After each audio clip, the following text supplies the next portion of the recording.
নমস্কার বন্ধুরা, আশা করি সকলেই ভালো আছেন। আমার চ্যানেলে সবাইকে স্বাগতম।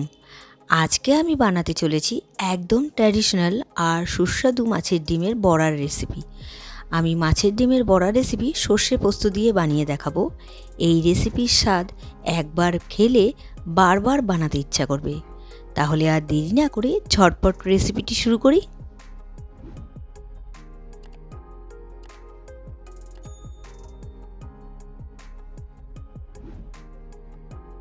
আমি মাছের ডিমের বড়ার রেসিপি বানাবো। মাছের ডিম তো লাগবেই। আমি কাতলা মাছের ডিম নিয়েছি।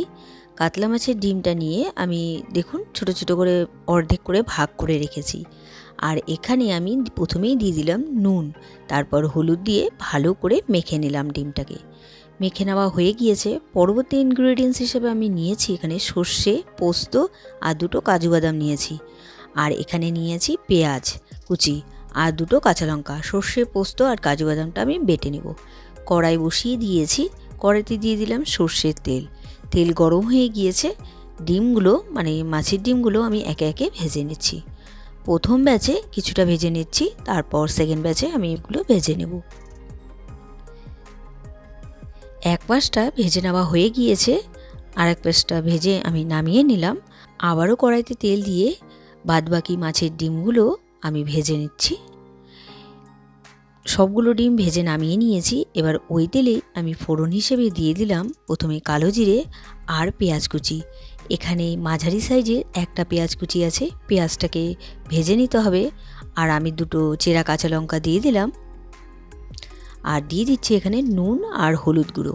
নুন, হলুদ গুঁড়ো আর লাল লঙ্কা গুঁড়ো দিয়ে আমি পেঁয়াজটাকে একটু ভেজে নিচ্ছি। আর যেহেতু গুঁড়ো মশলা দিলাম সেই কারণে সামান্য জল দিয়ে দিয়েছি। এবার আমি সর্ষে, পোস্ত আর কাজু বাদাম দুটো দিয়েছিলাম, সেটাই বেটে নিয়ে সেটাই দিয়ে দিলাম। এবার নাড়াচাড়া করে একটু শুকিয়ে গিয়েছে। এবার জল দিয়ে আমি গ্রেভিটা ফোটার অপেক্ষা করছি। দেখুন ফুটেও গিয়েছে। এবার ভেজে রাখা মাছের ডিমের বড়াগুলো আমি দিয়ে দিলাম। দিয়ে একটু ফুটিয়ে নিচ্ছি আর একটু ঢাকা দিয়ে দিলাম।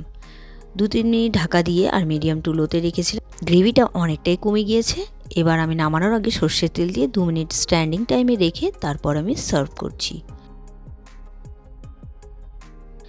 তৈরি হয়ে গেল আজকের রেসিপি সর্ষে পোস্ত দিয়ে মাছের ডিমের বড়া। আজকের এই রেসিপিটি আপনাদের কেমন লেগেছে অবশ্যই কমেন্ট করে জানাবেন। রেসিপিটি যদি আপনাদের ভালো লেগে থাকে তাহলে ট্রাই করার অনুরোধ রইল। আর ভিডিওটি ভালো লাগলে like, comment, share and subscribe করতে ভুলবেন না। বাই।